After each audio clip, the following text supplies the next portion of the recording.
Mike, would you lead us in pledge, please? Sure. I pledge allegiance to the flag of the United States of America and to the republic for which it stands, one nation, under God, indivisible, with liberty and justice for all. Gary, would you lead us in prayer, please? Father, thank you for this one nation under God. We receive that from you, and we walk in it and look forward to what we can do to perpetuate that today, even here in our valley and in our town. Guide us and lead us in Jesus' name. Amen. Amen. Amy, would you do roll call, please?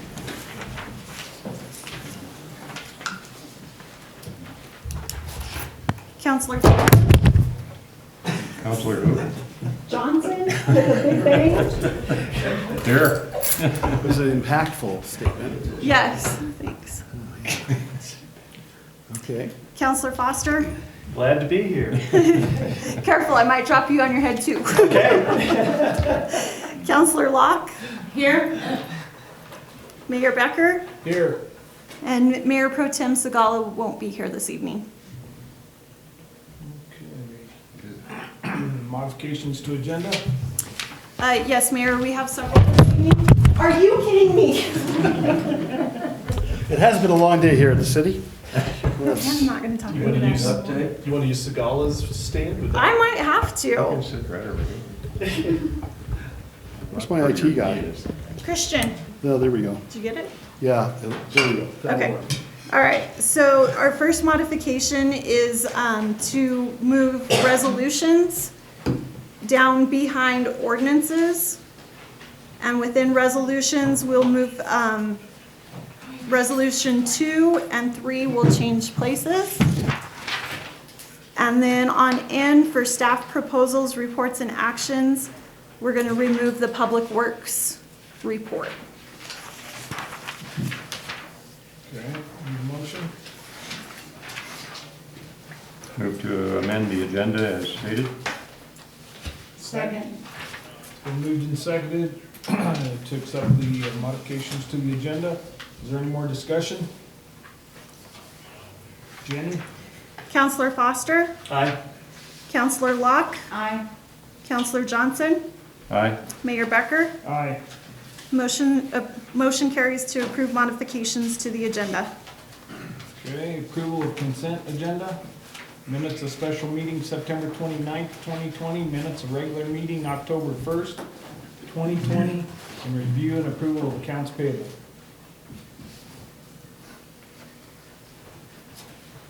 Motion to approve the minutes special meeting on September 29th, the regular meeting on October 1st, and the accounts payable. Second. It's been moved and seconded to approve the consent agenda. Is there any more discussion? Jenny? Counselor Locke? Aye. Counselor Johnson? Aye. Counselor Foster? Aye. Mayor Becker? Aye. Motion carries to approve the consent agenda. All right, citizen comments and special presentations. Scheduled appearances. In order to be included in this portion of the agenda, please file the appropriate form with the city clerk no later than noon on Monday prior to the meeting. Angela Jaramillo, are you here? Yes. Okay. Go ahead and take the podium if you would, please. Be sure and sign that you were here, that paper up there. Please, if you would.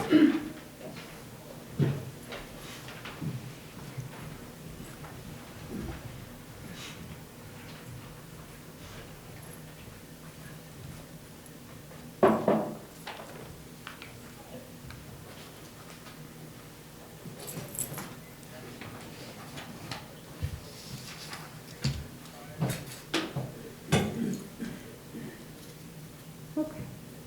May I begin? Break up for a little bit. Hello, my name is Angela Jaramillo. I'm a resident of the Monte Vista community.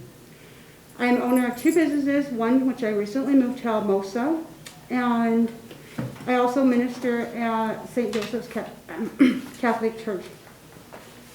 I've raised my family here for many years, 22 years to be exact. What brings me here today is I would like some support on a project of an emergency relief funding for families in emergency need in our community. One would meet the criteria and guidelines to receive the donation of the emergency funding if needed.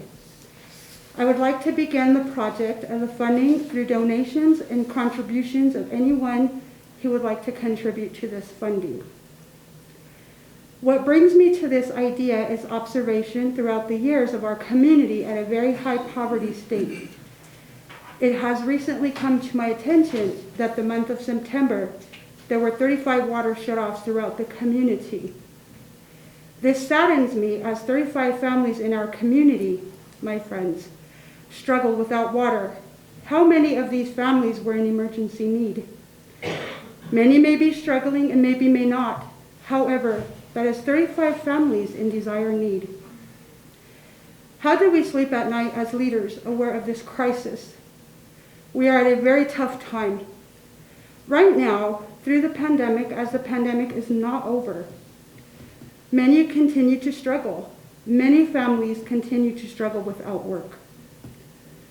We began picking up the pieces and building one block at a time. I feel that this funding would be the foundation of the first block to reconstruct the puzzle on the upbringing of our community.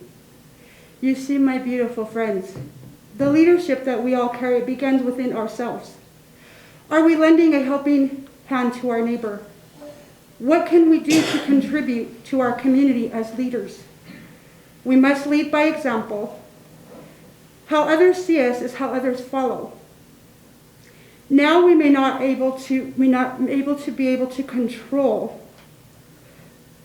Well, I lost myself just a second.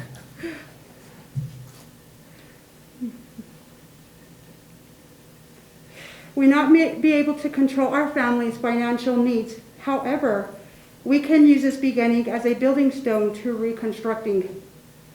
Building as team members together and united for the needs of our community, our neighbors, our friends, our families, our brothers and sisters. So my brothers and sisters today, how many of you are willing to provide a stone to reconstructing the puzzle? How many are with me today as we are all united? We are all in this struggle together. Let us join hands together and build a strong arm in leadership to rebuild a thriving community. I would like to begin with the first donation into the bucket. As you have noticed, I put together just a little fall piece, a little festive. I would like to begin. I'm going to donate $50 out of my random grocery, dinner, or shopping money. I would like the opportunity to pass this bucket around, and it would be interesting to see how many will join me tonight as leaders in constructing this project. I would like to thank all for the opportunity to speak tonight, and God bless. This is my first donation, is $50 for this.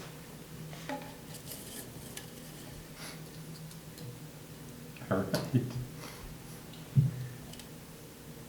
I appreciate that sentiment. I'd like to pursue this a little bit further even. I don't know. It sounds like there are organizations, for this kind of thing.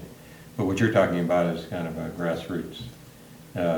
Just get the people together and let's help out our neighbors, basically, what you're talking about.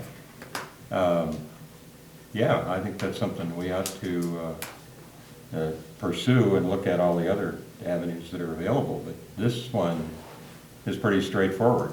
You're just looking for donations. Basically, what I'm looking for is support on projecting the project for the community, how we can all come together and start something to an emergency relief funding or a program that can help families in need, in emergency needs, as we are all in the middle of a struggle at this point. Yeah.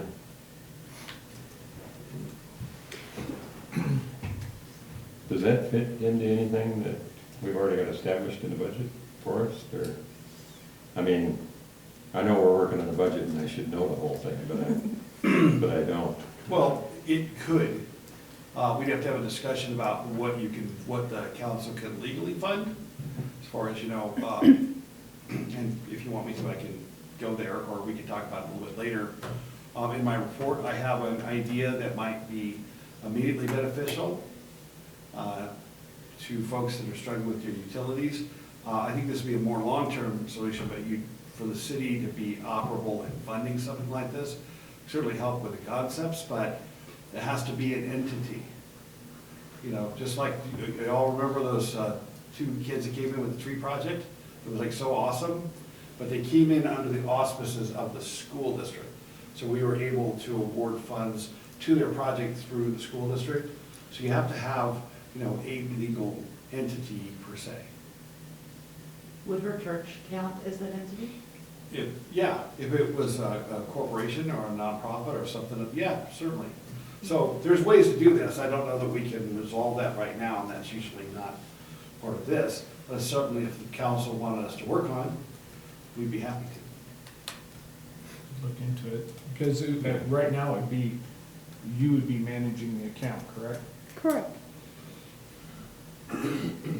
I would like to have other members to join this team with myself and maybe a few others. I'm not sure where to start, or maybe some references of other organizations who would be willing, but I took it as a first step today to come out. My apologies, I can't read too well in front of a group, however, I can speak a little better. But I think that it's a beginning of a good project for our community. And I'm thinking many would be willing to join in if we can just start figuring out where to start. And that's why I'm here tonight. Maybe you all can guide us and direct of how we can, begin this project.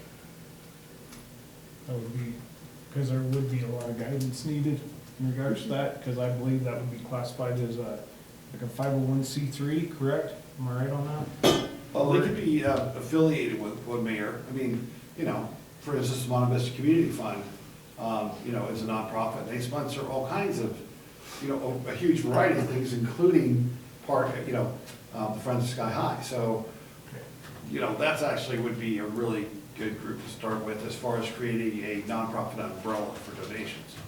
But there's a lot of logistics pieces too, but that honestly is a good group to start with because that's what they do in the community.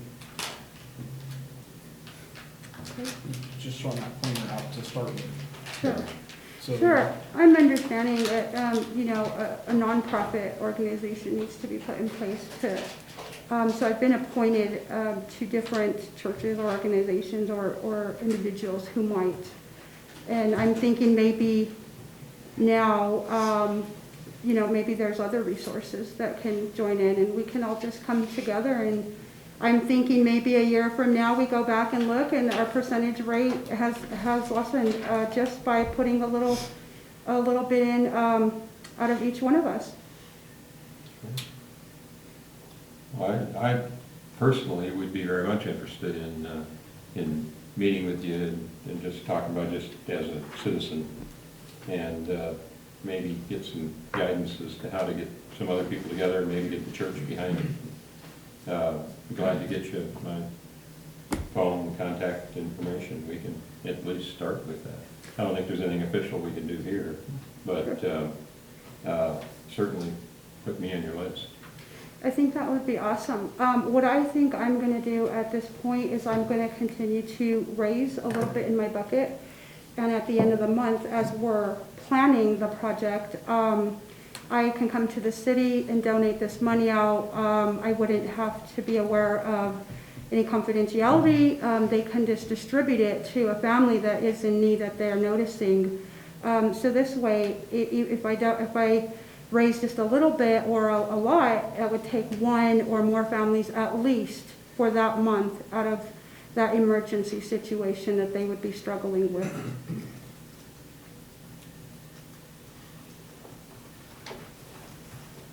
Okay. Anybody else got any questions for her?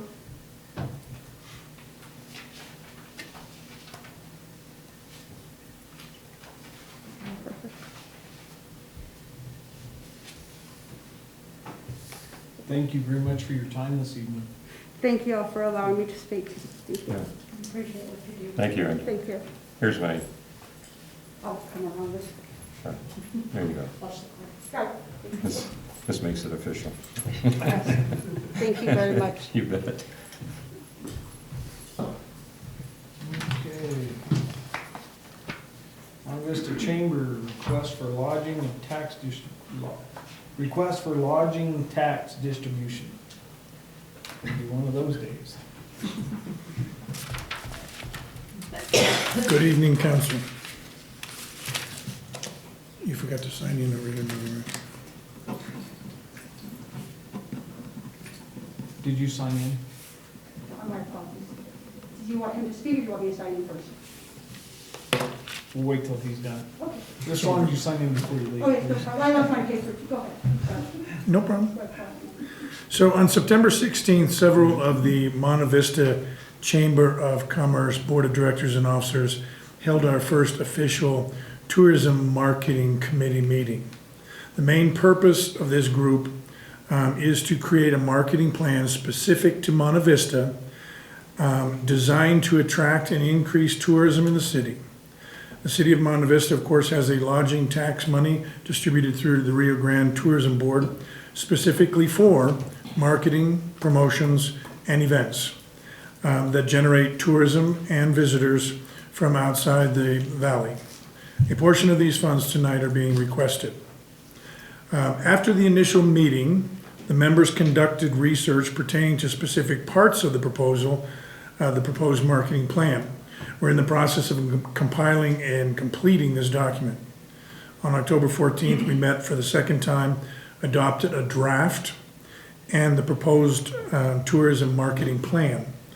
Based on all the input received from the committee, the marketing plan includes mission statement, purposes, goals, objectives, a SWOT analysis, and specific tourism-related data that we receive through local and state tourism, the Colorado Tourism Office, and a report called the Dean Runyon Economic Impact Report for Colorado. So all that information will be in the marketing plan. One of the steps in the process was identified by the tourism committee was the need to establish a Monte Vista specific tourism related website and social media platform. The committee has already researched and compared offerings and pricings with several other website and social media development companies and have tentatively selected a Monte Vista owned company, digital marketing company, to develop the website and the social media presence for us. The company will set up the site and periodically update and maintain the site and the social media platform for a period of 1 year. The city of Monte Vista is currently in possession of whatever amount of money, It's about 11,000. about 11,000, of the Rio Grande Tourism Board from last year. The Monte Vista Tourism Marketing Committee would like to formally request a release of $3,000 of the Rio Grande Tourism Fund specifically dedicated to and for the immediate creation of the Monte Vista tourism website and social media platform. It is our intent of the Tourism Marketing Committee and the website development company to have these launched no later than the end of November 2020. We appreciate council's consideration, look forward to presenting the whole plan to you, the website, the social media platform, and of course the full marketing plan somewhere in the near future. That is our proposal. Thank you, Ken. I have a question for you. The 3,000 that you're talking about right now, because we've talked about this. I Yes. thought I kind of had a handle on it, but isn't there a stipulation in the tourism fund that it has to be used for marketing outside of Correct, the area? correct. So And that's what the website and the social media platform would do. technically, I guess yeah, that's right. That is, Yeah. it's low. So that would be the first step. The next step in our marketing plan is looking at the different markets to target and then figuring out how we reach those markets, whether it be radio, television, you know, some sort of advertising, some sort of promotions, et cetera, so forth. But we are looking actually outside the valley, Colorado specifically, because the CTO is concentrating on Colorado also. And then several different state areas that in those reports show that they, you know, there's a lot of people coming from those states into Colorado, not necessarily into the valley, but into Colorado. Yeah. Well, I'm certainly in favor of that unless somebody else has some questions. That's straight up to deal with you, right? We don't have to, do we have to vote on that? You have to vote to issue. Well, you would have to vote to issue funds, and I'm gonna say from a staff standpoint, I think the information's a little insufficient. You know, gonna do a website, I understand the intent, it all sounds really good. But, you know, a written proposal that shows enough of the details so that you know what you're buying and what it does, you know. I'm just saying, like the targeted marking that Mr. Hamko was discussing, that is very interesting from a tourism marketing fund expenditure standpoint, whereas a website is less so. I've never read all the entire regulations on what constitutes outside the valley, per se. But I think staff would at least have to review that to make sure that a website adequately portrayed the use of those funds for outside the valley. The other funds are talking about, hey, we're gonna target people in Littleton. Not totally, you know, that sounds exactly like what those funds are for. So I think staff would certainly recommend to council that we get a little more detail before you allocate funds. I'll make a small comment on that if I might. Many of these funds last year were distributed to local events. And if you look at those local events, many of those local events did not bring people from Littleton or Kansas or Cheyenne or wherever else. So a little leniency on our process and procedure might be nice. That's all I'm saying. Well, I'm sorry, I would counter that by saying that the money that we paid to the chamber was for advertising that was placed outside of the valley. Whether it was effective or not, no clue. I can't say. And it wasn't only the chamber that got money last year, so. From the city? Yeah. But that's, it's okay. Well, I'd have to go back and look at that, but basically, we provided money for advertising that was outside the valley, because that was our You know, understanding. we honestly believe that a website and a social media platform will be able to reach people outside the valley. Certainly, we can put more together for you so you can take a look at it. We just wanted to absolutely get started somewhere, and get this ball rolling, so. You said Obviously, you were gonna have it all kind of put together for November? we hope to have most of the marketing plan put together so we can present it, yes.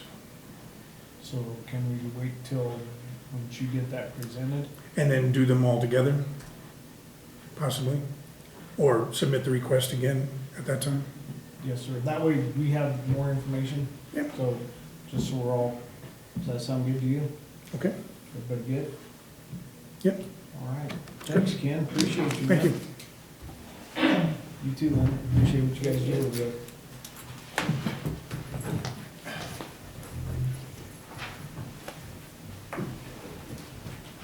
Okay. Discussion on the 1 cent committee. Jenny?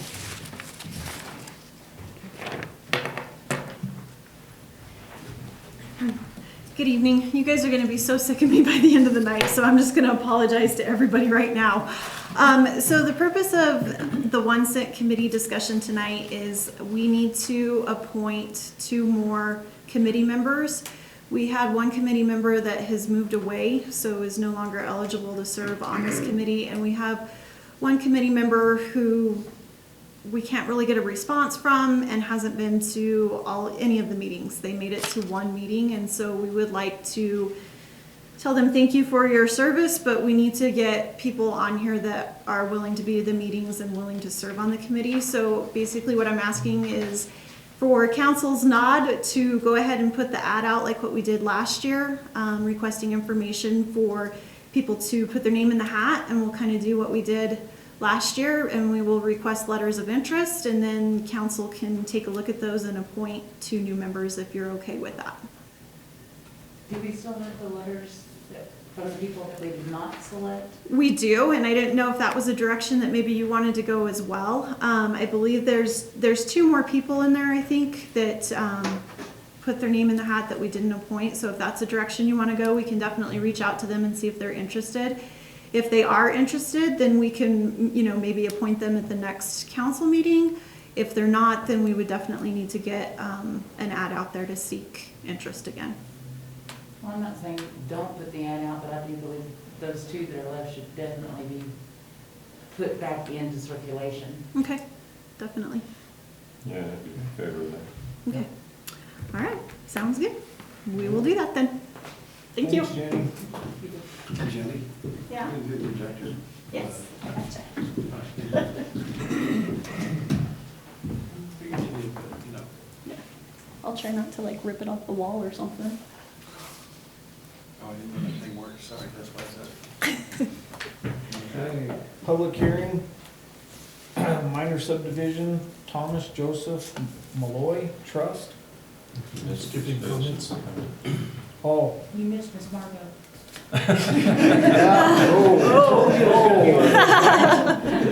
Let's go to citizen comments. City council welcomes your unscheduled comments.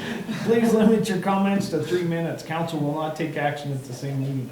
Sorry if I offended anybody on that one. I'm sorry if I offended you on that one too. Margo, sorry. I forgot you. Do not worry, everything is cool. Hello, everybody, hello, council. I simply have a question. Whatever happened to our cat house facility, whatever? Did they get the okay from the state? Are they operating? Are they open? Do any of us know anything? Forrest? They're a licensed business in the city of Monte Vista, whether they're open for business hours or not, I have really no idea. Huh, that's I interesting. haven't really noticed that they are, but, I see the doors open, I see activity, but there's no sign, there's no posting of hours. And I was just curious, if didn't they have to get the okay from the state? yes, they do, they would be inspected by the state, but, We don't I haven't seen know. any cats there, so can't say, other than. Okay. Yeah, I mean, they did stuff with the building, but Yeah, they worked on it all summer. we can check on it. They may not be open yet. We've got a couple other businesses that have stuff in them that aren't open yet, so. Well, people just, I don't know why they pick on me. People ask me these things, and I don't know. So I bring this up to y'all, and, if you could find out, I'd appreciate it. We'll see what we can do. I could knock on the door.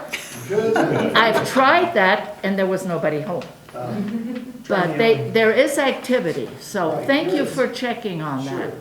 And otherwise, everything is hunky-dory, and the theater is open. Thank you, thank you, thank you. Thank you, everybody. Thank you, Miss Margot. Thank you, Margo. Is there anybody else? Chelsea?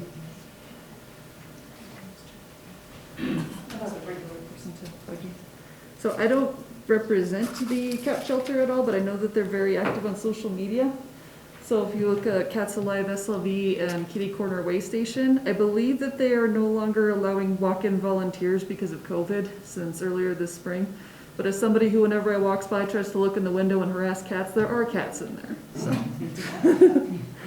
Apparently they don't like being looked at and baby talked to by strangers. Not bad. Friend told you that. So I came actually representing the farmer's market as my first year as co-manager. I just wanted to extend my thanks to the city for allowing us to use the city's parking lot for public works assistance, putting up our signs and helping us out with the traffic cones and everything like that. For the chamber for dealing with us going and putting our big arrow sign in front of you every week. Jenna Ford for letting us use the building next door for some of our storage, and just a lot of people, a lot of volunteers that really made this a very successful year. So for what it's worth, I wanted to let the city know that we distribute $814 in SNAP and $565 in Double Up Bucks. So Double Up Bucks is a program that matches up to $20 per market for SNAP sales, but it's specifically for produce. So it gets fresh produce into the hands of some of the people in the community that need it the most. So altogether, this isn't altogether because we do have 2 or 3 vendors that have separate sales tax agreements with the city that they work on. But for the ones that we handled, we collected $615.98 in city sales tax money. So it's not exactly pretty far from like your most productive business or your most productive nonprofit, I'm sure. But just wanted to say it was something, and we can prove that we're contributing to the town, and you guys are really helping out those in the community that need it. So. Awesome. Thank you, Chelsea. Thank you. Thank you, Chelsea. That's good to know. It's always good to see all those people in those corners. Oh, Local Foods Coalition, I forgot to thank them. Sorry. What did you say, Chelsea? I said I forgot to thank the Local Foods Coalition. Oh. They oversee our grant and a couple other big things in the Moki truck, so I can't forget to thank them. Sorry. We won't hold it against you, Chelsea. Okay. They might, I don't know. Thank you. Thank you, Chelsea. Is there anybody else?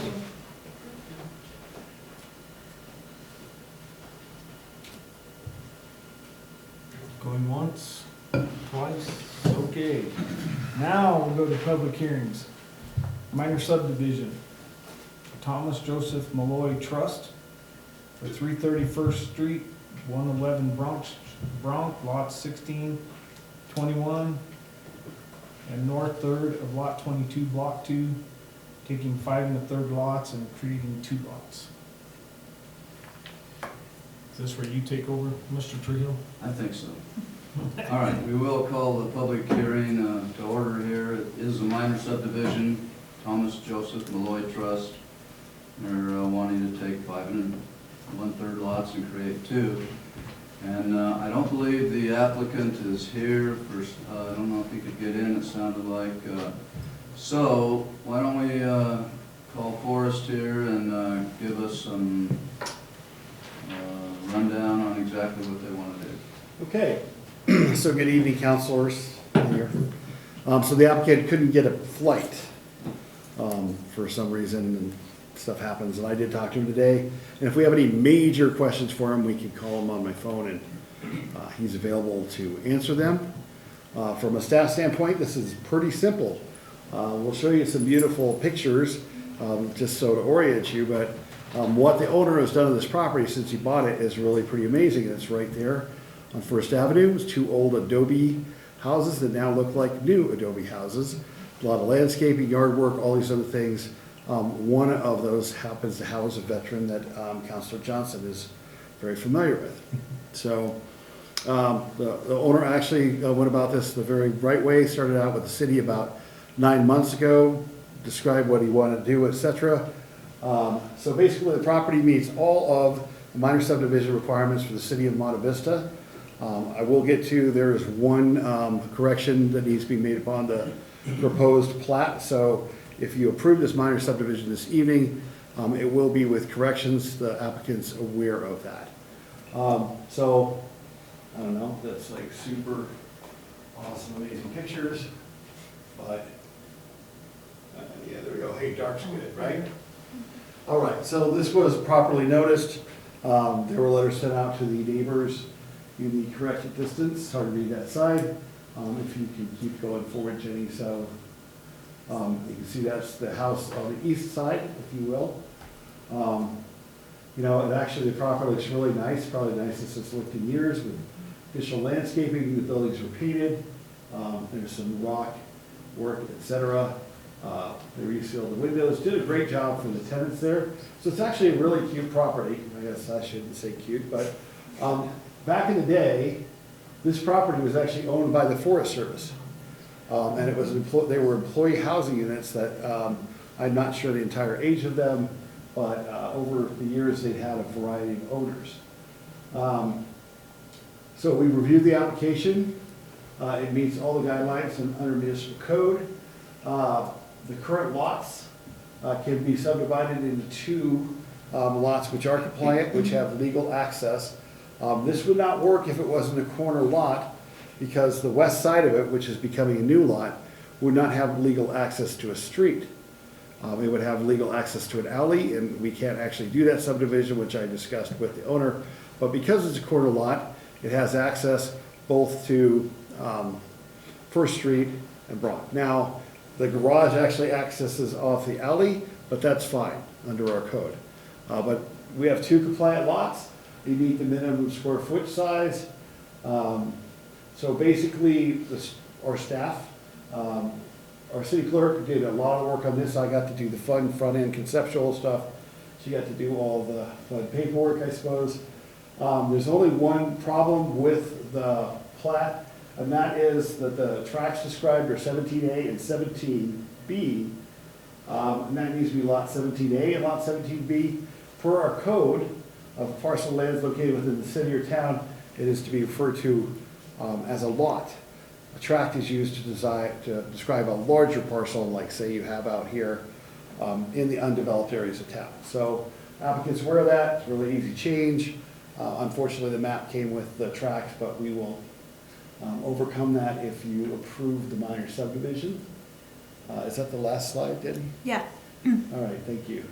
So, it's pretty easy, and I don't usually say this is almost a slam dunk, but it is pretty straightforward. Basically creating conforming lots, which, sorry, that's kind of bright. But it creates conforming lots with the city and creates two marketable properties. And one of the issues with that property over the years was the fact that there were two houses on there, that the property couldn't be marketed separately. And I think that led to the decline of the property over the years. Certainly, the new owner has been very beneficial to the existing tenants. And I'm assuming that he's going to rent that other unit. So I don't know if council has any questions for me.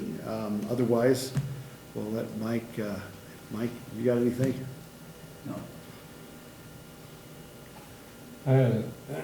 Just a point of interest I had.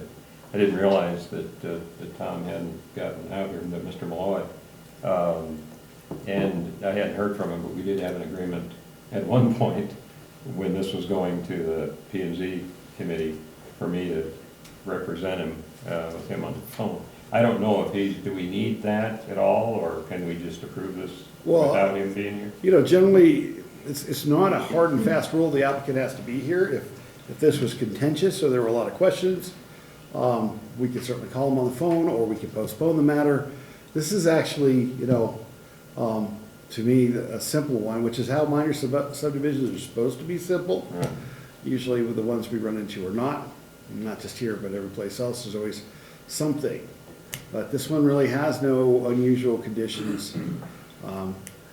So certainly staff recommends its approval. So unless the council has any objections or the public does, it certainly could be approved by the council this evening with the caveat that the tracts be described properly as lots. Horace, let me see, is there anyone that wishes to speak against the application? All right, at this point, I think we close the public hearing and let the council decide.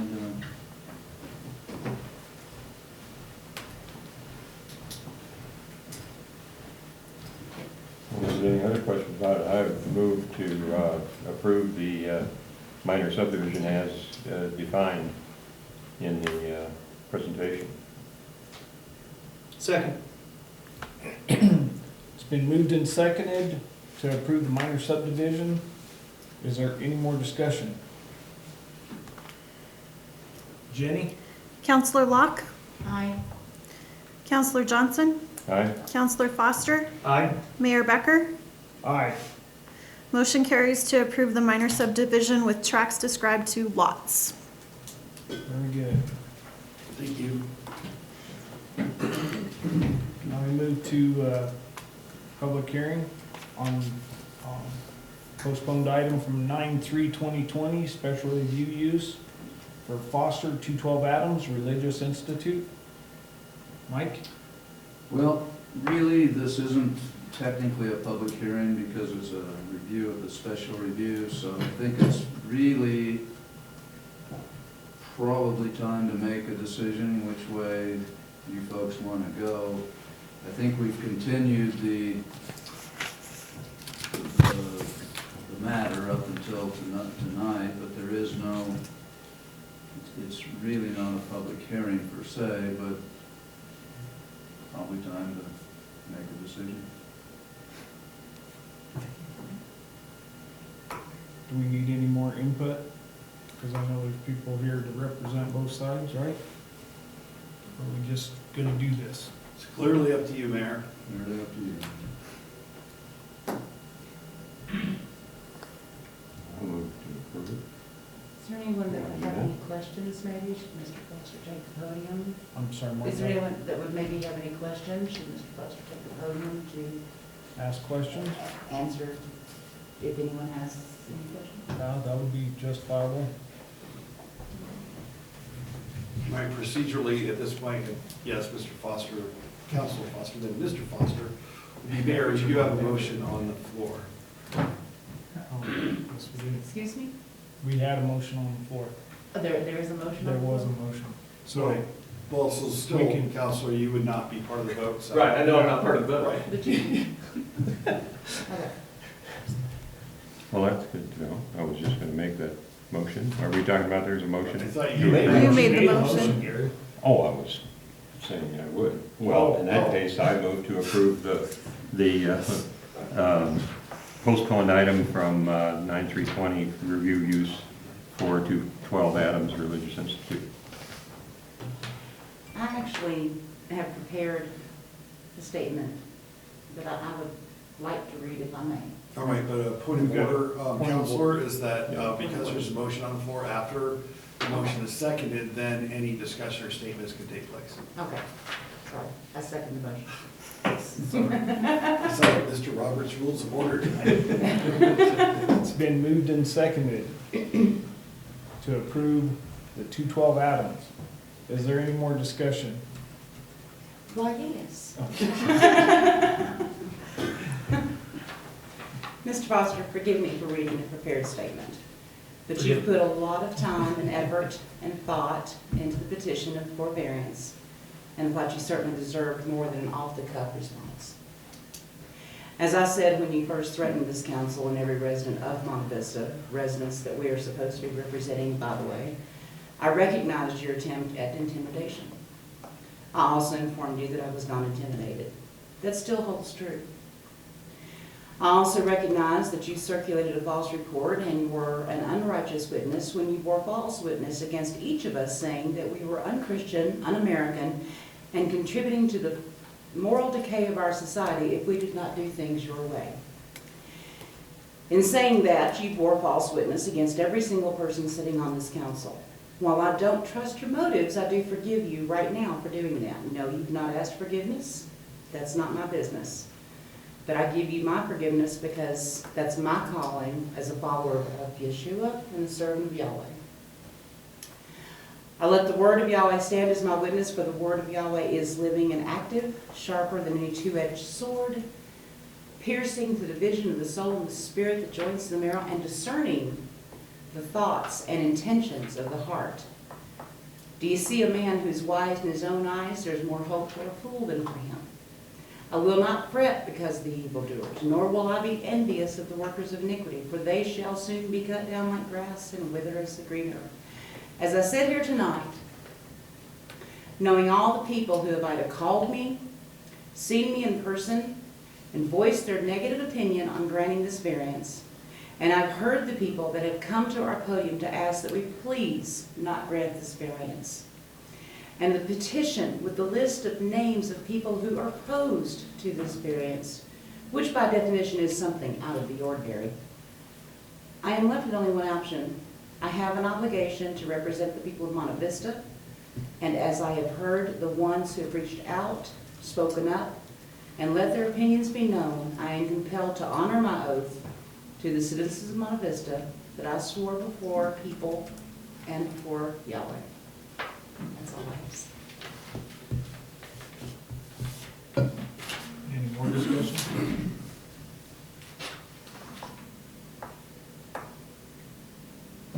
It was postponed several times due to legal, and we got a lot of legal advice in regards to this. And as we come to this, it's been a tough decision with all the advice that we had to take, and that's why we had to get a lot of information to make sure we were making the right decision and doing the right thing. As I said before, I am not against God. I am not against any church at all. So, with that being said, we will have to vote on this. Counselor Johnson? Aye. Counselor Locke? Nay. Mayor Becker?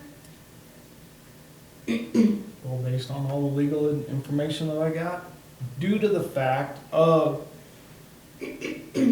poor legal counsel from previous legal in the past years who did not do due diligence for this city, I will say yay. Motion carries to approve the postponed item from September 3rd, 2020, special review use Foster 212 Adams Religious Institute.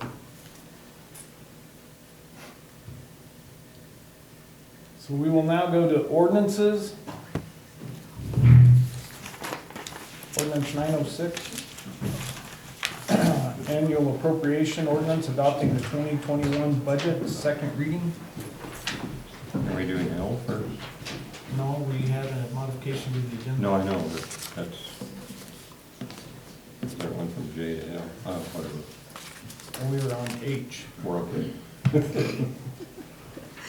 Okay, good evening again. So we're here tonight for the second reading of the annual appropriation ordinance adopting a budget and appropriating sums of money for the city of Monte Vista, Colorado for the calendar year beginning January 1st, 2021 and ending December 31st, 2020.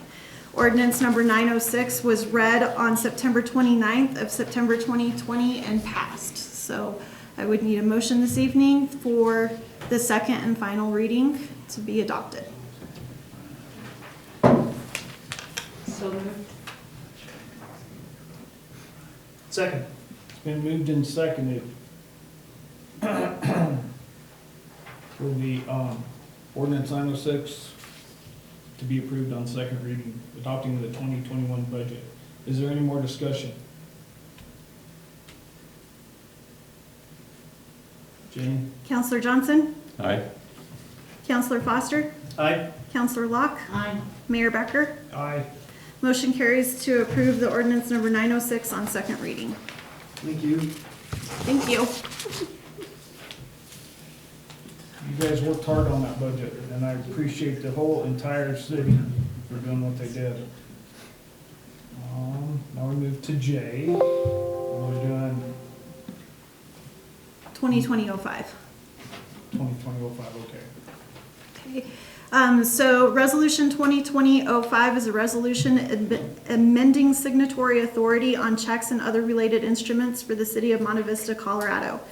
This resolution is to update the city's financial institution bank accounts to reflect signers be Unita Vance, city clerk, Mayor Del Becker, Mayor Pro Tem Victor Sakala, and city manager Forrest Neuberg. Are those the same people that are on the account right now? So everybody is currently on the account as full signers with the exception of our city manager. However, we have recently encountered some issues where we were left short-handed on signatures. So after consulting with our auditor recommended that we add Mr. Neuberg as a signer for situations when we can't get things signed. That makes sense. Well, I move to approve Resolution 2020-05, amending the signatory authority on checks and other related instruments for the city of Monte Vista. Second. It's been moved and seconded to approve Resolution 2020-05, amending the signatory authority on checks and other related instruments of the city of Monte Vista. Is there any more discussion? Jenny? Counselor Foster? Aye. Counselor Johnson? Aye. Counselor Locke? Aye. Mayor Becker? Aye. Motion carries to approve resolution number 2020-05, a resolution amending the signatory authority on checks and other related instruments for the city of Monte Vista, Colorado. Now we move to 2020-07. Yes. So resolution number 2020-07 is a resolution adopting the annual mill levy certification for the city of Monte Vista, Colorado for the year beginning January 1st, 2021 and ending December 31st, 2021. So this is the mill certification that goes to the county, the Rio Grande County, in order for us to collect property taxes. This resolution has to be passed after our budget ordinance, so that's why we had a little bit of a modification on the agenda.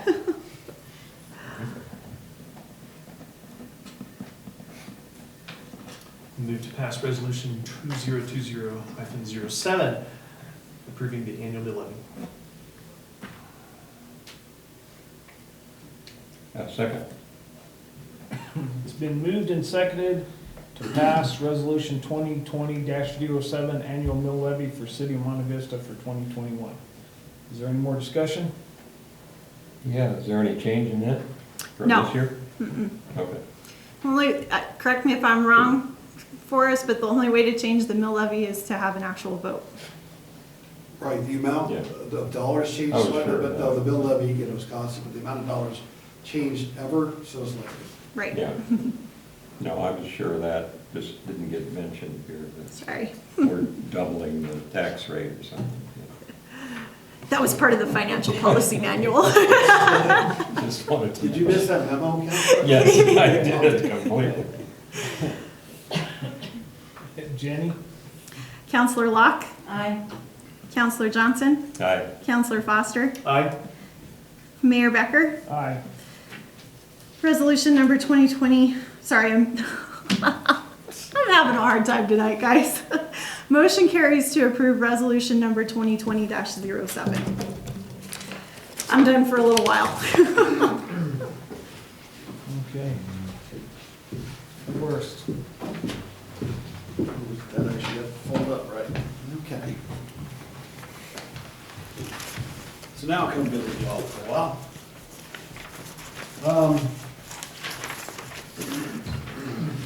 So in front of you this evening, council, you have resolution number 2020-06. Resolution opposing the export of water from the Rio Grande Basin. This is very similar to resolutions passed by the city of Alamosa, the Rio Grande County Commissioners, Alamosa County Commissioners, the Rio Grande Water Conservation District, etc. I'm sure that you all read it. I love the very first whereas conservation, protecting, and use of water resources of the Rio Grande Basin are vital to the continued economic and cultural prosperity of the San Luis Valley. Now, councilors, I hope that you all agree with that.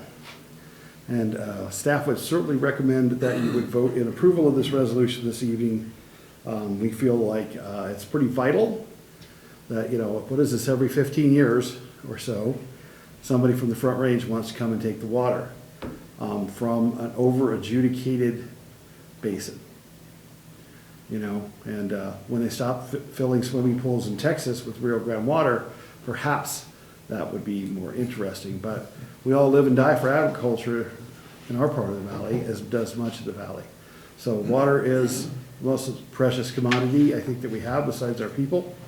So that is why I brought this resolution to you this evening. Well, I heartily move to approve Resolution 2020-06, opposing the export of water from the Rio Grande Basin. Second motion. It's been moved and seconded to approve resolution 2020-06, opposing the export of water from the Rio Grande Basin. Is there any more discussion? Jenny? Counselor Locke? Aye. Counselor Johnson? Aye. Counselor Foster? Aye. Mayor Becker? Aye. Motion carries to approve resolution number 2020-06. Thank you. There is a coalition that has a website which it basically shows all the entities that have passed this, and we'll let them know, and the city logo will appear on that as well. We'll be in good company. Good. Next.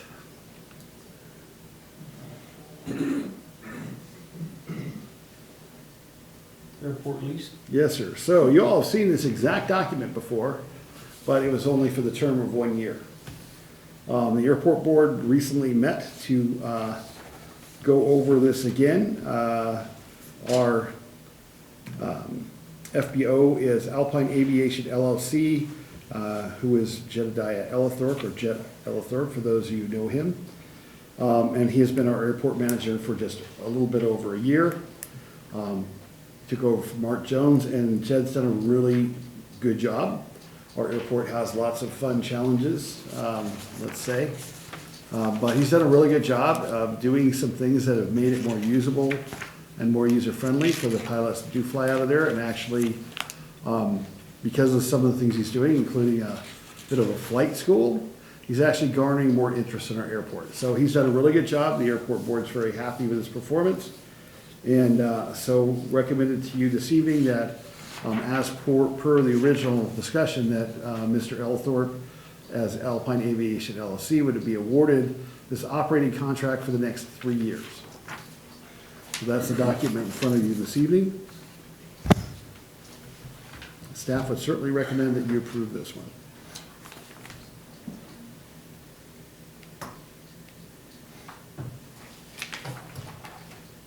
Move that we approve the airport lease operating contract. That's written. Second. It's been moved and seconded to approve the airport lease operating contract. Is there any more discussion? Jenny? Counselor Johnson? Aye. Counselor Foster? Aye. Counselor Locke? Aye. Mayor Becker? Aye. Motion carries to approve the airport operating lease. Thank you very much. That's awesome. Sky High. So, thank you, Mr. Mayor, Councilor. So, as you recall, at a recent work session, we had a discussion about ways to move forward on Sky High. The Friends of Sky High provided us with some additional data, which we said at the time we thought would allow us to go into a contract for approximately $2 million with Alcon to keep the project moving. Alcon, in that, we talked about a number of items in that. Alcon kind of looked at the original, it was a $1,452,000 and change contract, and kind of redesigned a few things in there cost-wise to keep the project flowing. So the line items look a little bit different that they're addressing, but essentially it's the same deal that we basically talked to the council about. There are sufficient funds to cover this $2 million, and it'll keep the project going until, December, where we get a lot more information. So with that, unless there's any major questions, staff would wholly recommend, as with the friends who are here this evening, that you all award this contract to Alcon Construction, Inc. for the amount of $2 million and authorize the city manager to sign said proposal.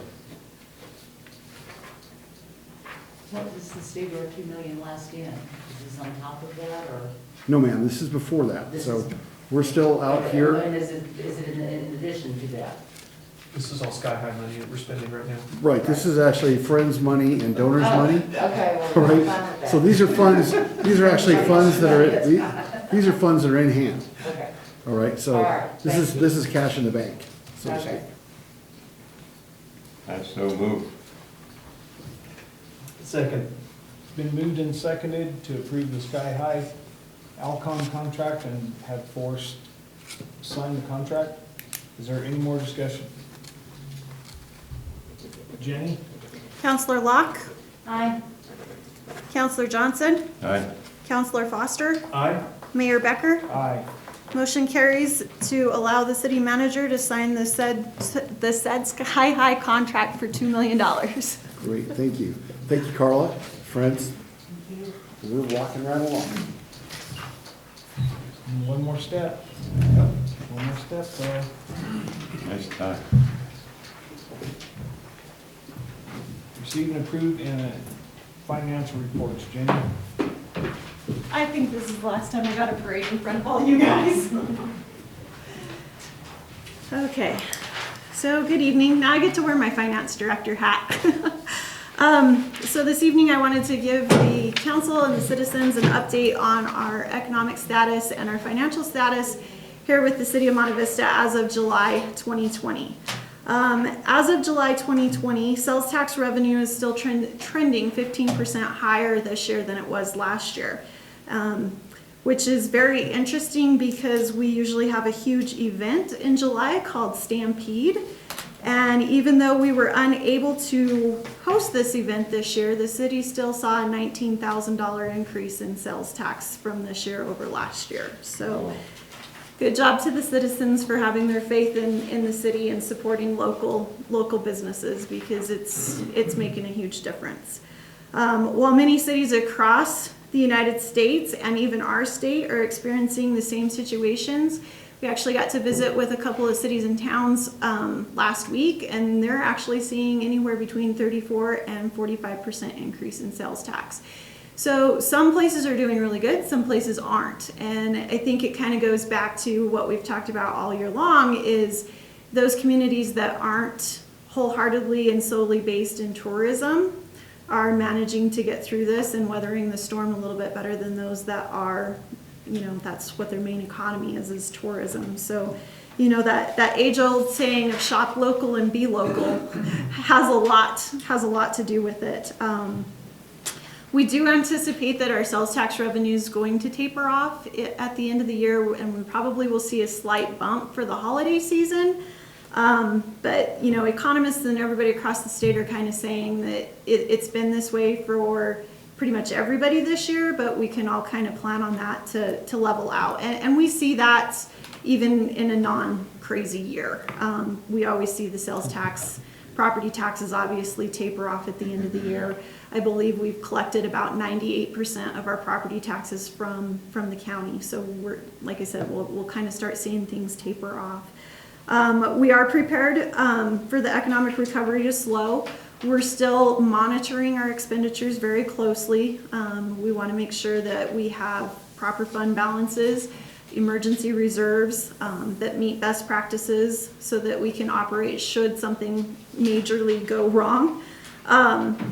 The feds are predicting that interest rates are going to remain at zero at least through 2023. So as far as holding your investments in an account or taking revenues in and holding that for future things, you can, but it's not going to grow you money in the bank. I found it really interesting. You know, we have a pretty diversified portfolio as far as investment goes, but our best interest rates that we're earning right now is with the CD that we have at Rio Grande Savings and Loan. We're seeing more interest from that in 1 month than we have in most of our other bank accounts aggregately for the entire year. So that was kind of a good move on our part to kind of make up. It certainly isn't going to fill in the gap of what we were hoping for with interest rates this year, but it is helping a little bit. And like I said, we continue to be conservative with our expenditures and monitor them closely, even though we've had a good year and we've been able to kind of come out on this thing on top. We're not going to just be like, all right, let's go spend it all tomorrow. So, you know, we're still making sure that we're within what we have and we're not over leveraging or overspending. The last thing I kind of wanted to talk about that I think has also helped the Valley is unemployment rates across the nation fell in August from 8.4% down, went down to 8.4% from 10.2% in July. And the unemployment rate decreased from 16.5% to 14.2%. And then the San Luis Valley continues to come in way below those numbers. So our citizens, the population of the Valley, you know, we're fortunate that we haven't seen the job loss like the rest of the nation has had. In August, the unemployment rate for the San Luis Valley fell from 6.6% down to 6.2%. So, you know, we are making small steps towards recovery. So with that, if there's any questions, that's all I've got for you this evening as far as the financials go. All right. Yeah, Great, Thanks. thank you, Jenny. thanks, Jen. Forrest?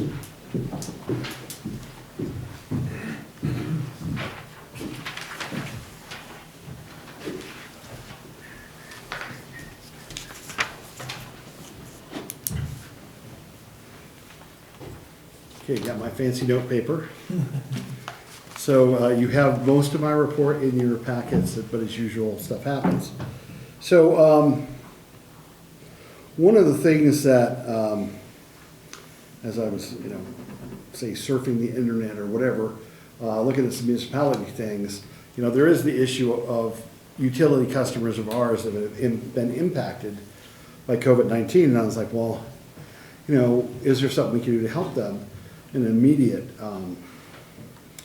thing? And I think that our speaker tonight kind of addressed that as a long-term kind of way that we could probably, work to create some help. But there is a short-term way.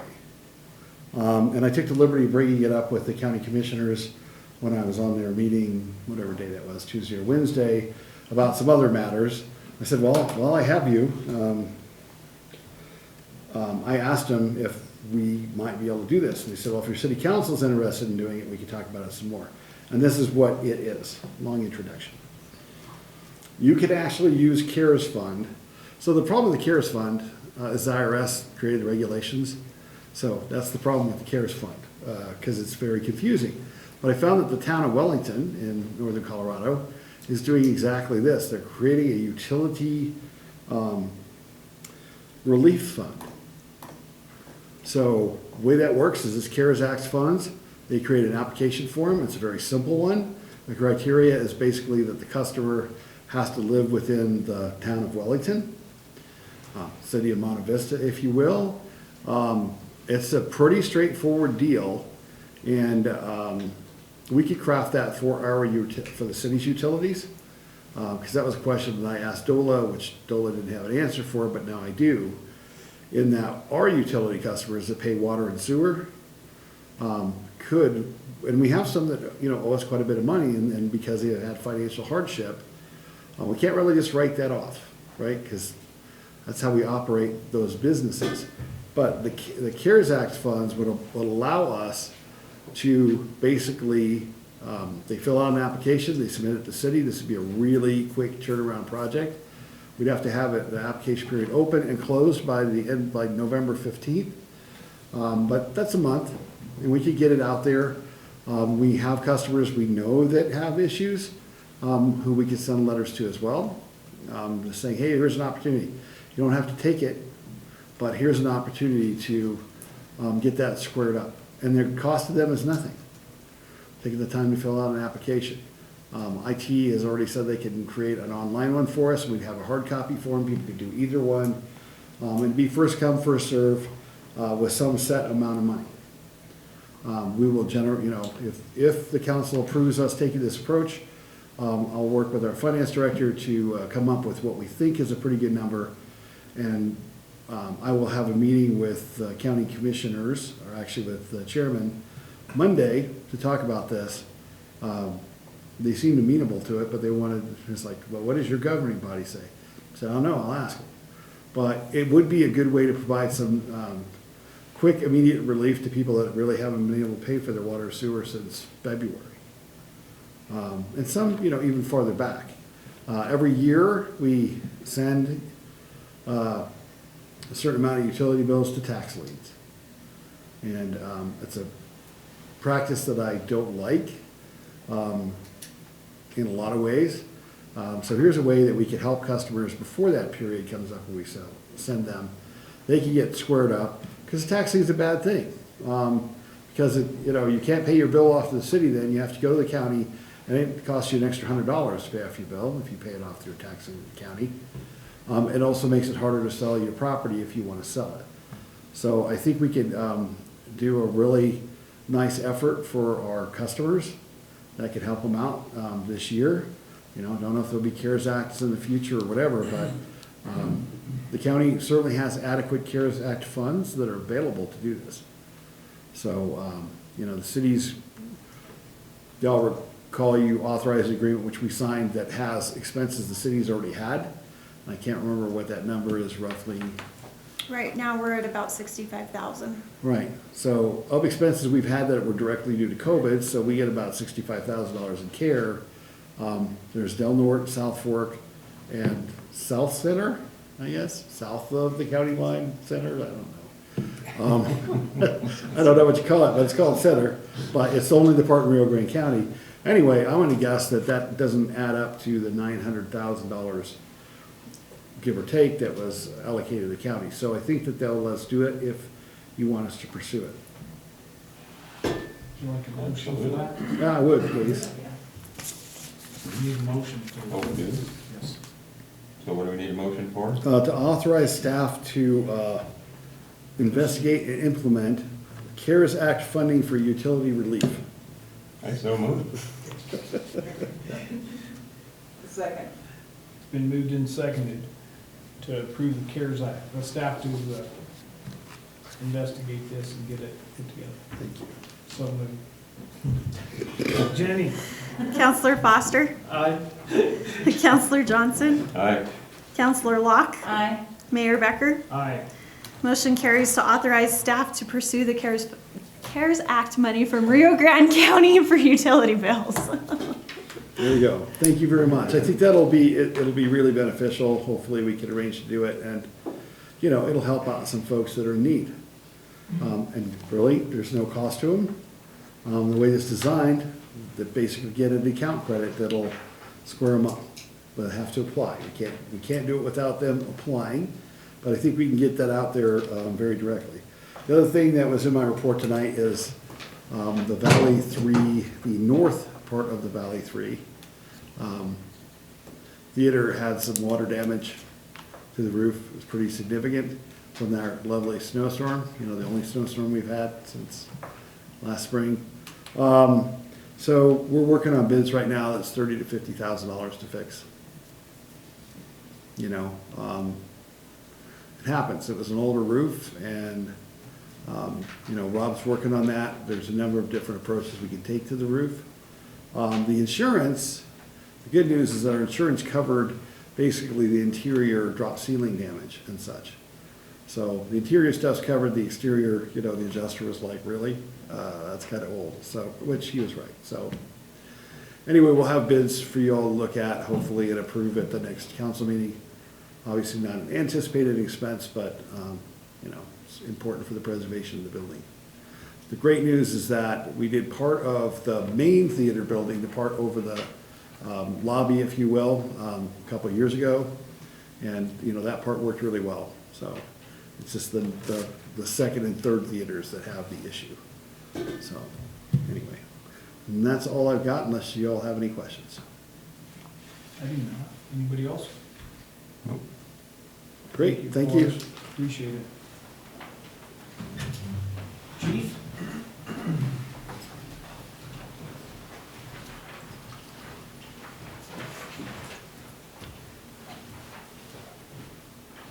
Good evening, Mayor and Councilors. This will be short. I don't have much. You have my report. Neighborhood Watch will be Monday. We had Coffee with the Cop yesterday, which was it yesterday? Yeah, yesterday. We had a great turnout for that. Councilor Johnson was there. A lot of people. We had a really good turnout. I think I'm kind of proud of the police department got an award from the Child Advocacy Center for the work they've done in protecting children. So it's a Child Advocacy Center is ran through TUCASA, and they have nominations every year for departments that, well, for law enforcement, it's a law enforcement award for the work they do in protecting children, whether it's be from abuse or sexual assaults and stuff like that. And so they're usually nominated by somebody from outside of TUCASA. It can be anybody that nominates them, and somebody nominated, we don't even know who, nominated Monte Vista Police Department for the work they've done in protecting children, and they were given an award. So kudos to those guys who've done an amazing job in, you know, taking care of the, following up on sex assaults and child abuse cases and stuff like that. So it's an unfortunate award to have to get, right? It'd be nice if we never ever had to have that type of award for being that advocate for like that, but unfortunately, it's something that we do, and they do. The officers do an amazing job with that through the courts, and then working with the Child Advocacy Center and taking care of our victims. Incidents are still staying. September started out with a bang, and then it really kind of just tailored off at the end. So our calls are still, we're still about 150 or so, 200 calls below normal from what, I should say normal, but what it was last year. So we're staying right about 900 to 1,000 calls or incidences a month. So staying busy. Administratively, Officer Golden's at SRO course this week, which is really interesting that we send him to this, and then literally there's one of our great senators in Denver has a proposal to ban the SRO program, which I think is just completely outrageous. Basically saying that cops shouldn't be in schools. So I know that's going to come up in the upcoming legislative session, but anything you guys can do to in the future to maybe help with that as the legislation starts. But it is what it is. Who was that? I believe it's Leslie Harrod. She's a senator out of Denver. So whatever. Unbelievable. But anyway, and then Officer Quintero, she is getting ready to go actually into phase 3, so she's moving along extremely quick. Robbie Martinez, who's been FTOing a long time, said by far the easiest recruit he's ever had to train or had the opportunity to train, because she's phenomenal. She's doing such a good job. She's going to be such a great asset to the department and to the community. So with that, that's all I've got. Any questions? All right, thank you. Thank you, Chief. Thank you. Christian?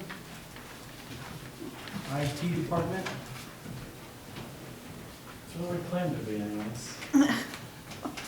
How are we doing this evening? Very good, sir. Thank you. Hey, it's good to hear. I'm doing all right. So it seems around this time of year, budget coming through, everything like that, most people, most departments, they end up working a little bit more. We seem to have done the exact opposite, and the fact that nothing seems to be breaking anymore. We've hit a point where what I like to call it is damage control. Jenny doesn't count anything she touches. My own little self. But excluding Jenny, things seem to be doing all right. So my report is actually fairly small. Some of the things I will note is I did go through and we had Viero up here. We went through and tested our generator. That thing was not kicking on when we'd lose power in the building. At this point, we need to lose power to find out what it's going to do. Every test we've ran it through has come back positive, so I don't know if that's the way to word it this particular year.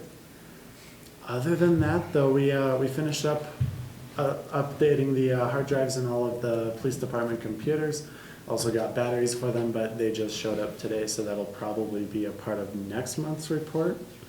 And back to the whole Federal CARES Act. We've been trying to utilize some of that funding. That's where your guys' surfaces came from. We also replaced Jenny's laptop, which was not standing up to the tests of Jenny. Other than that, though, you guys have the rest of my report, some small tickets here and there. If you guys have any questions, now's the time. I don't have anything. You guys do a great job and appreciate it. We try to, but sadly technology doesn't always agree with us. All right. Thank you, Kristen. Thanks, Chris. Mr. Mayor, if I may, just to add a clarification thing on the generator. New one is on the way. So Viero decided that the one that they agreed to maintain for us is too fabulous to then work on anymore. So honestly, they're buying a brand new Generac that will power the entire building. It'll be outside of the existing generator shed, but it's, pretty awesome. That was a pretty good deal we made with them at the time. So That is good. sometimes that works out okay. So Yeah. anyway, so the City Hall will have a new generator sometime. They had to actually order it, so maybe 2-3 months lead time, but it's coming. Wow. Very nice. Good. That was a good move on the city. All right, we have council committee, city commission, council reports. Martha? I apologize, I truly just don't have anything this time. I've been otherwise occupied over the last week or so, and I haven't been out and about. Okay. Haven't been as involved as I normally am, but I'll get back there. See me out Monday, watch.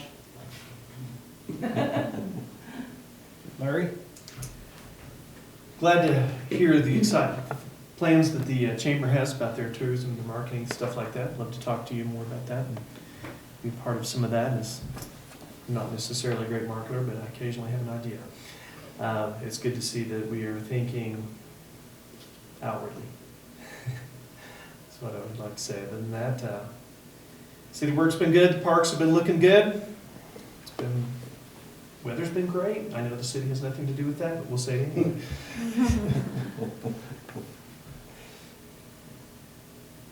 Gary?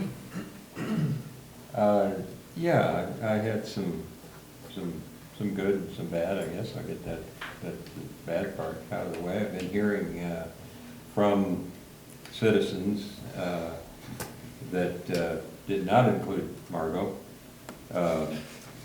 but nonetheless, regarding the issue at the diesel building, I know what's been going on. I know what's been, it's been through the courts even, and it's there's apparently another extension on their rule to clean up their mess. I just don't understand it, and that's all I'm going to say about it. If I could comment on that, Counselor? Yeah. We're well aware of that issue, and I believe that we have a rather near-term fix for that. I will just leave it at that. Okay, well, I knew that was pending, it was going through the courts, but it just keeps kind of getting delayed, and it doesn't seem like a huge problem. It's a bunch of trash. Well, I believe that we will be stepping up our efforts significantly. Okay. Let me just All right. leave it at that. I'll leave it at that. That's fine. There were a couple of other issues that I've been asked about out on the street from the citizenship out there. These two kind of, I don't know if they're connected or not, it doesn't matter. They're both serious. One is drug trafficking, the other is human trafficking. And all I can say is that I've been on committees pursuing some of this, and it's a very tough issue, especially with kids involved. I just want to stress the fact that we need to be aware of what's going on. There's been some issues, the paper has been good about some of these kinds of things, bringing that out. I'll get some more information about that. I wasn't prepared, this came up just this afternoon. But I do have some information about how to pursue solving the human trafficking problem. And it's such a bad thing that most of us don't want to talk about it. And I understand that. I don't like it. But something absolutely has to be done. On the good side, I want to re-emphasize what Chief brought up. I was at that meeting and where the Children's Advocacy Center made a presentation of, they represent pretty much the valley as far as I understand. So their pool that they draw from from the police departments to offer this award is apparently throughout the valley. And I was just in awe over what happened at that meeting. I honestly, I keep admitting stuff like this, I probably wasn't even aware of this. A Children's Advocacy Center, which works, as Chief said, through TUCASA. What they emphasize, and one of the reasons the award was given to the Monte Vista Police Department, had specifically to do with their treatment, with the police department's treatment of children. Apparently something stood out in the way that these officers deal compassionately with these kids from apparently like 3 on up. And I think technically through age 17, so some of them are older, but they deal with a lot of really young kids.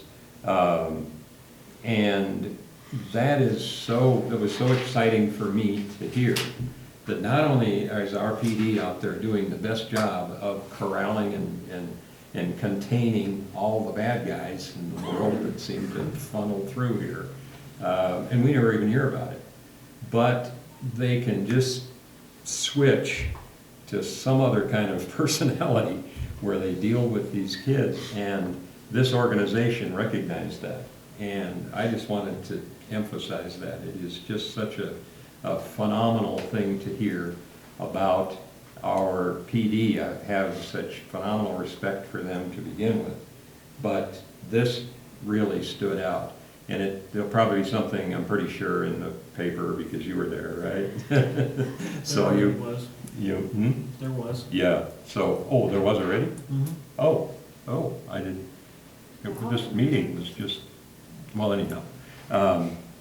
In any case, last thing, my extreme kudos to the young lady, Angela Harmil, for even coming up with such an idea. This is what this town really, any good town, should really be all about, is the citizens looking around, is Margo still here? Yeah. Finding an issue and saying, wow, what can I do about that? So, God bless you. That was, I'll be looking forward to talking with you about that, but just to bring that such a plain and simple idea, well, why do we have this problem, blah, blah, blah. Just do something about it.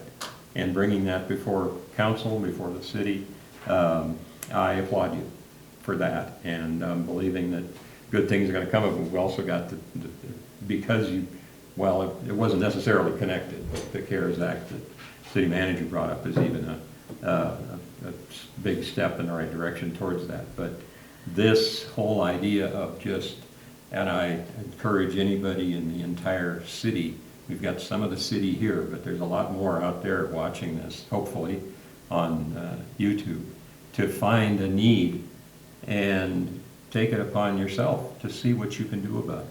You never know what's going to happen. So keep that in mind. And I applaud you. Thank you. Well, I don't know whether to start with good or finish with good, so I'm gonna finish with good, I guess. So, Councilman Foster, I'm gonna direct this directly to you because of your presentation of your church and how you presented yourself in this meeting, to this council, to the community. Your behavior of how you threatened us and put us between a rock and a hard spot really made me start to think about what's in it for you. And it really frustrated me to think through this because you were threatening, you weren't even willing to work with the community and try to get there a different way. You went guns a-blazing, how you handled that. And yes, we had to put it off to get the counsel that we needed. So, your presentation was totally out of hand. It was done in the wrong manner.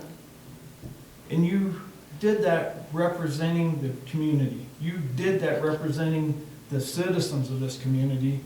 And you not only threatened us, you threatened them because you represent them. So as I looked through this a little bit, I had to write this all out because I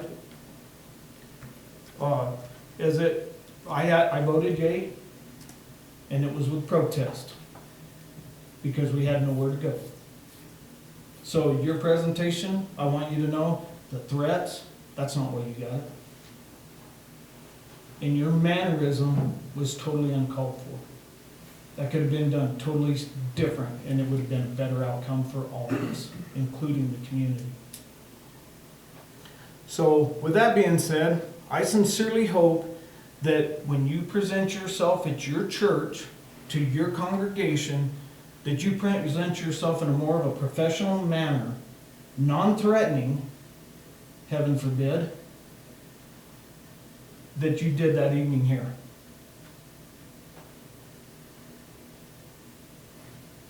And as you still sit on this council, you have to remember, you represent everybody in this city, not just your congregation and your church.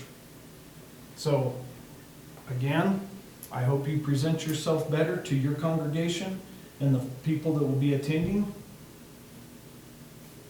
And you remember the citizens of this community, and Godspeed to you. Now we'll end on a good note. Make a Difference Day is October 24th. People will be getting that in their flyers, or in their flyers in the paper. But pay attention to that because it's a great community event where you can clean up your yard, clean up a bunch of trash, take it to the dump. You can do it with a food donations and or cash donation. And it is the 24th, right, Jim? Yes, it is. Okay. From 8 o'clock to noon. 8 o'clock till noon. And you can, it's great. Now, what Jim does, what the San Luis Valley Regional Landfill does for the community, that's awesome. And the Bear family as well. And the donation go to the food bank here in Monte Vista, which is one of their biggest drives for the community. And with Thanksgiving and Christmas coming up, knowing the issues and problems with the community right now financially, that would be a great thing for everybody to get involved with. And you get to clean up your yard. And then kind of backing up on what Gary said about trafficking, human trafficking. You know, I will say this to everybody in here, but more so directed towards you ladies here. Please pay attention to your surroundings at all times. If something looks out of the normal, that's probably out of the normal. And that's all I have. We will adjourn this meeting till November 5th at 6 p.m.